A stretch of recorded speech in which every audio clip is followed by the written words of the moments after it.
Hiya,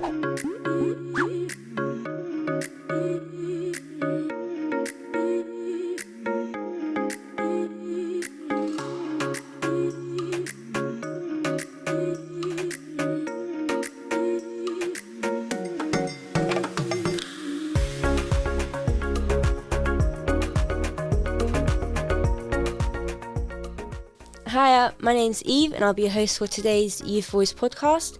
Today we'll be discussing domestic abuse, our voice, our power, and I'm here joined with some amazing young people. For the first part of our podcast today, we'll be joined by two young people and some professionals in this field, so let's jump right into it. Hi, my name's Anaya. I am part of the Luton Youth Council and I am the campaign leader for domestic abuse awareness. Hi, my name is Yusuf. I'm also part of the Luton Youth Council and I'm one of two UK Youth Parliament representatives for Luton. And today we have two special guests.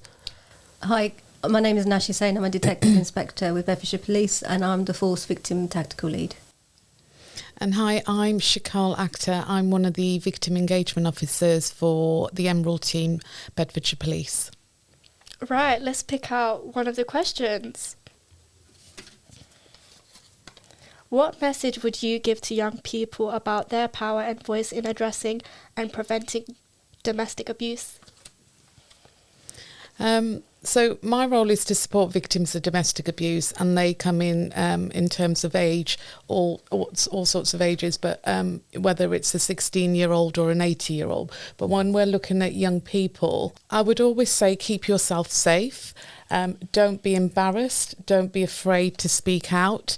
It's not uncommon for young people to experience domestic abuse. There's quite a high influx of young people being abused through different forms of abuse, whether that's physical, verbal, emotional or sexual or online abuse.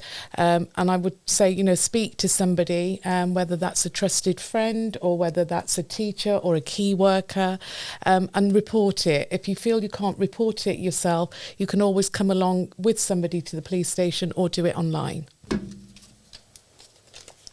From your experience, what are some of the key challenges young people face when dealing with domestic abuse? I think the biggest thing for us we've seen recently, we've done a mini little project in Bedfordshire Police, and what we found is younger people are more likely to disengage right from the start than older people who would disengage later down the line.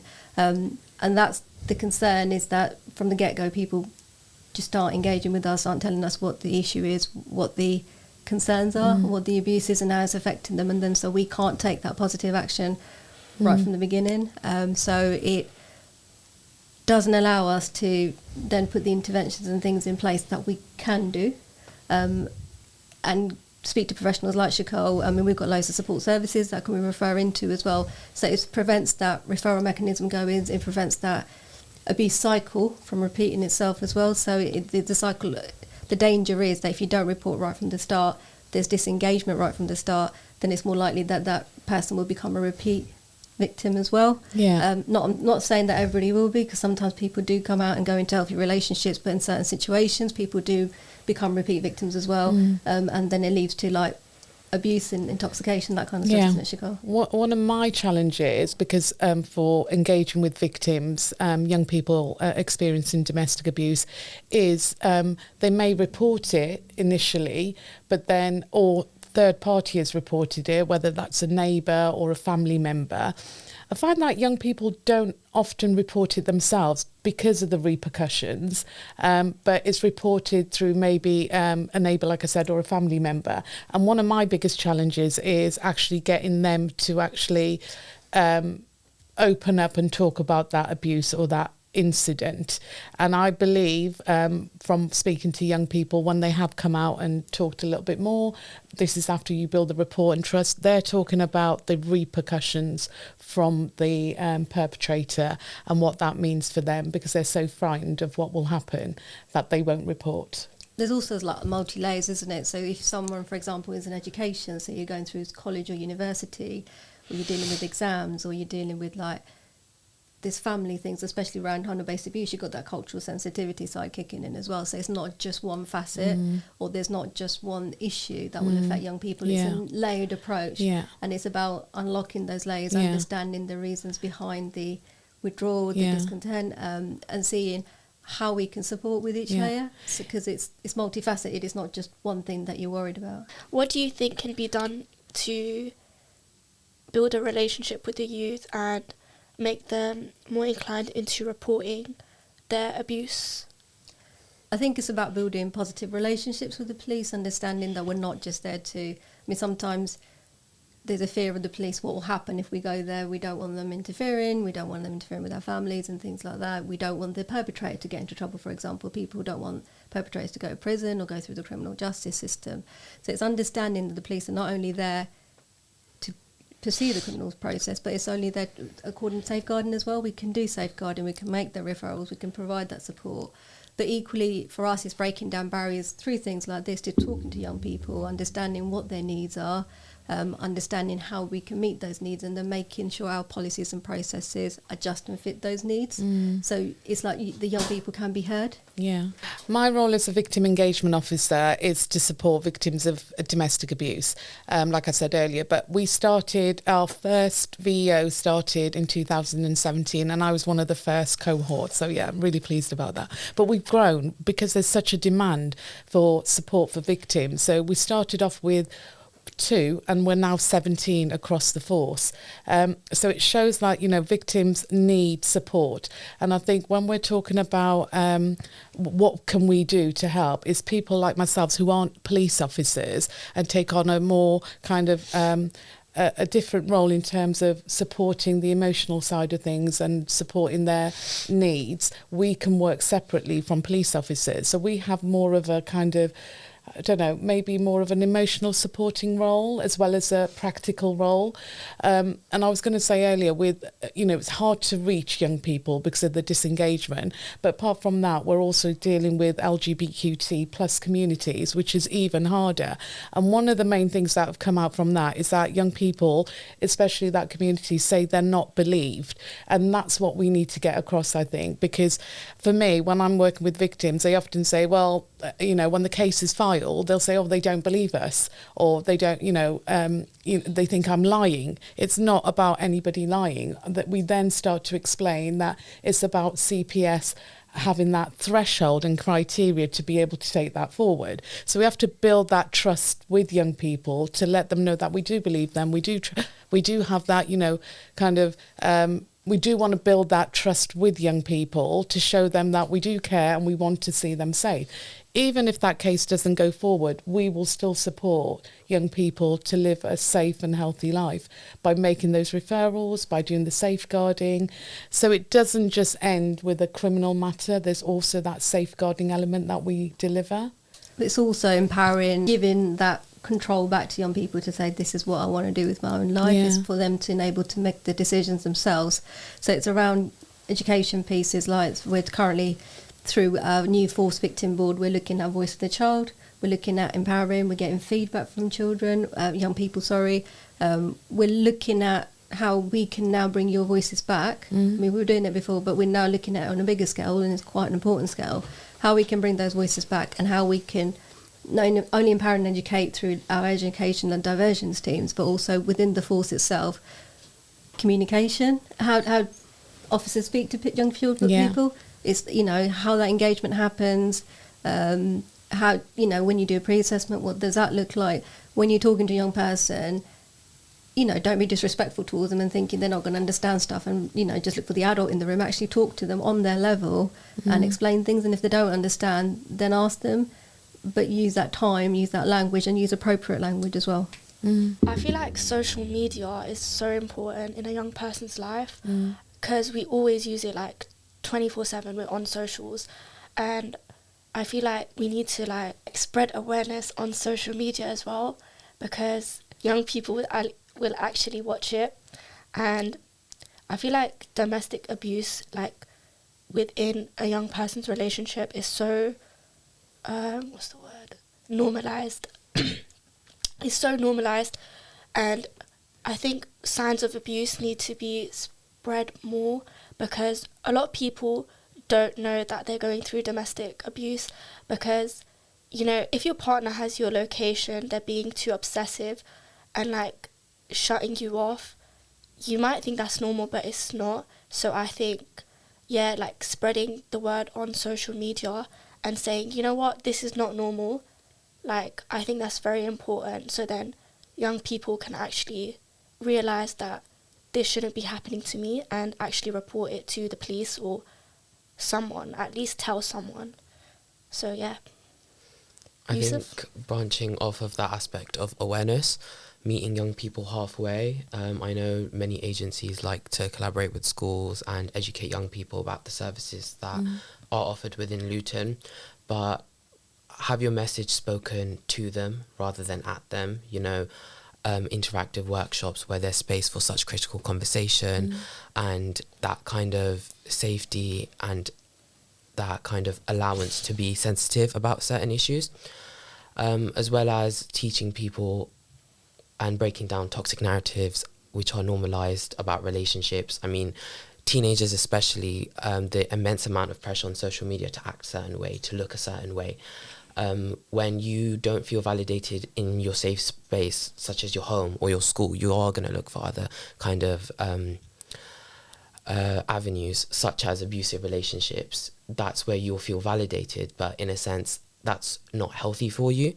So breaking down that stigma as well will also help and make them more confident about asking for help because they're confident and understand that they need help. And that's what we're going to do. So as part of the Voice of the Child strategy within our Force Victim Board, which sits under the Victim and Witness strategy for the Force, we are doing that. So we're doing it with adults at the moment, and what we're planning to do is bring it to young people as well.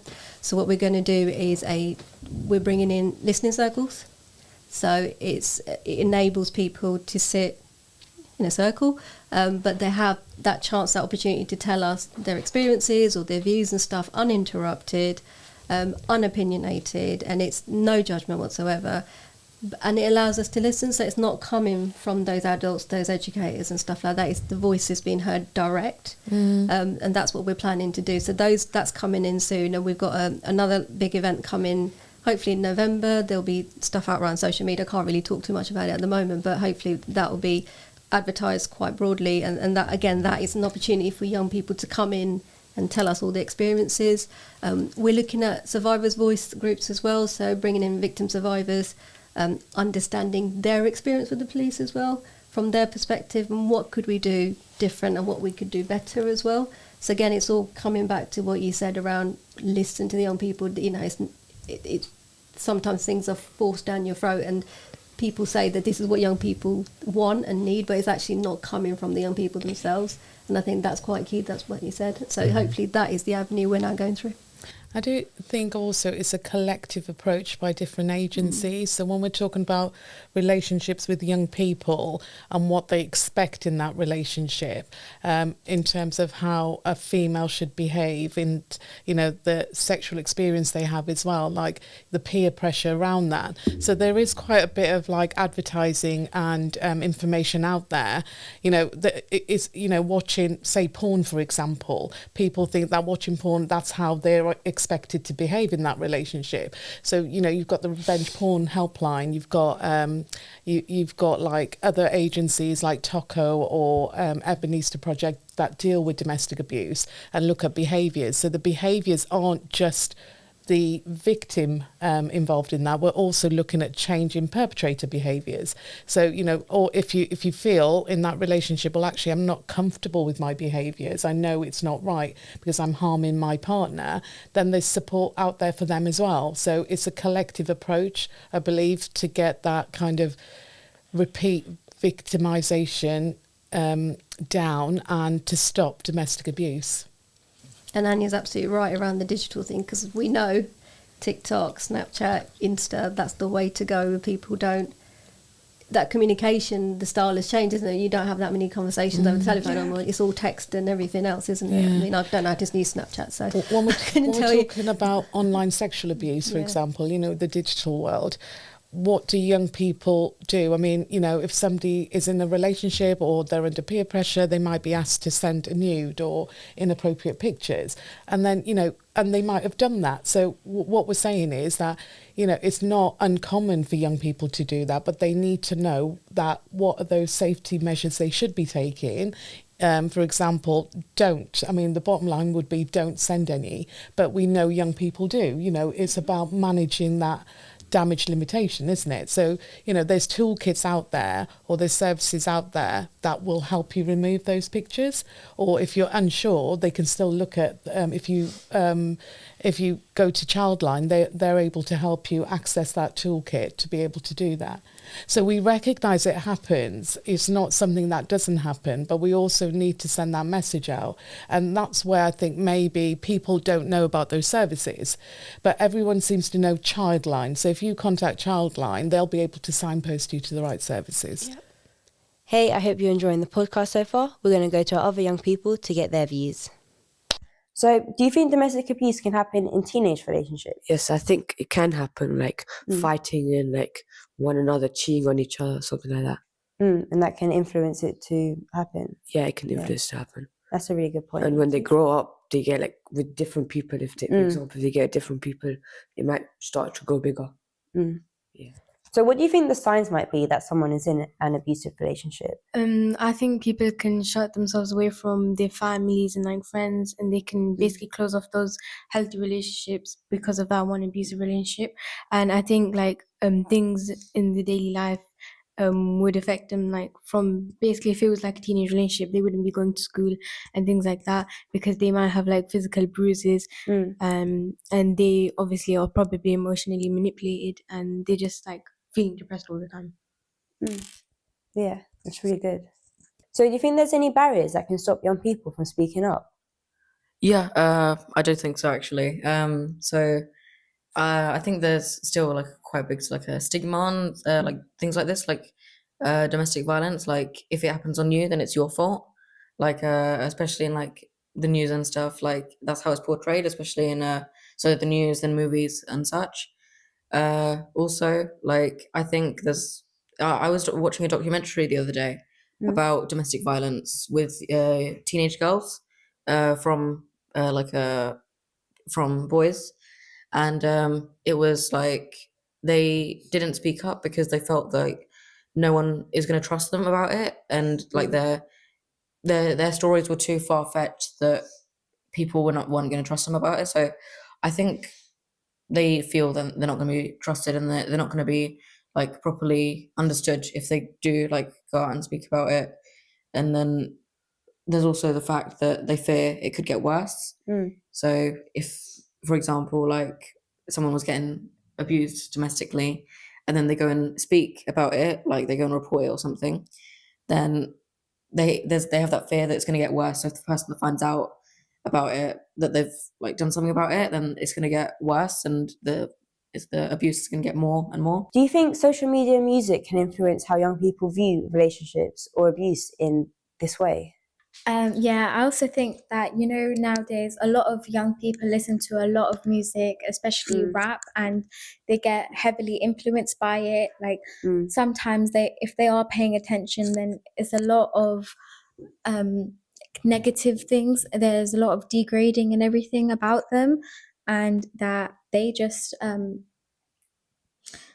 get heavily influenced by it, as because young people these days, they don't really pay attention. Yeah. But when they hear music like that, they get like addicted to it, and just they're like more inclined to listen because it's more catchy to them. Yeah, just because it's catchy, they're not actually understanding the meaning of the lyrics. Yeah. I also think like in rap, the lyrics, they're quite misogynistic and it's pretty objectifying to women sometimes. And I feel like it's been so normalized that it's like okay because you'll go into shops like and they'll just have it on, so you're basically surrounded with it, and then you'll have people like your friends and they'll be like, oh, have you listened to this? And then nobody really actually like looks into the lyrics like that, but obviously they're degrading people. I agree with them all. People like if they listen to it, they like think it's okay and they won't like ignore it. They just think it's okay to do, and like the more it's around us, the more normalized it becomes. They don't sort of see it as like they don't see it in a mature view, and like they sort of share it with their friends, and then that's how it sort of spreads. I think, like for example, like I can't remember when, but I think it was a few weeks ago. I saw my sister, and she was watching something that was to do with that, and I was like, well, I just heard a few words from it, and I was like, well, why are you listening to that? And she said, oh, my friend showed me it. My friend told me about it. If a friend told you they were being abused, what do you guys think you would do about that? I think it depends on the situation they're in. So, for example, if they were in a relationship, then maybe talking to like their parents, telling them to break up, like give them a break from that. It's like not good for them, obviously, and but obviously let them know that like it's not okay to be like that. Like it's not normal. But if it was like their parents abusing them, then maybe you'd have to go to like the police or something, because maybe like it's obviously their parents, they want to protect their parents and everything, but you have to let them know that it's not okay and it's not normal. Like they're meant to care for you and love you, but when they're like showing that side of them, then you have to let them know that you have to report it like soon, otherwise it can get worse. Yeah. The friends don't want to show that they get abused. They might hide it from you, but like you're a good friend, of course, yes. So you had to ask them if they're okay and just try to report it to like whoever, like if it's situation depends, yeah. So like a parents or police or someone like professional that you can ask them and you can try to interact with them and make them feel better. I think that I probably wouldn't like do anything without asking them what they want first. Yeah. Like I'll ask them if they came up to me and they approached me and they said like, okay, this is happening in my life and I want to do something about it. I want some help. So first I'd probably ask what kind of help they want. Like I don't know what they want me to do. Yeah. So I'd probably ask them before going to tell anyone, like a trusted adult or something, because see, I don't want to like break that trust between myself and my friend or like someone else who'd approach me about it. So I'd probably ask them what they want first and then sort of help them that way to see if they, I don't know, like if they don't know what to do about it and that's why they've come to me, like maybe I can just sort of like give them some options about it, like advice, lead them in a way. Yeah, exactly. And then they can sort of decide on them on their own, and then they can say, okay, I want to do this. Can you help me to do this? Because I'm not like there are some people that they're sort of afraid to do it on their own. So maybe like it can be an idea to like sort of guide them through it and help them. Just be there for them. I think to support them. Yeah, exactly. Yeah. I feel like you have to be able to tell the signs of them being in like an abusive relationship with their parents or like someone else. I feel like I'd ask them what their opinion is on it, and obviously what they want basically, and if they would want me to tell someone. And I feel like I'd tell someone like from school or something. Thank you for listening to this section of the podcast. Bye bye.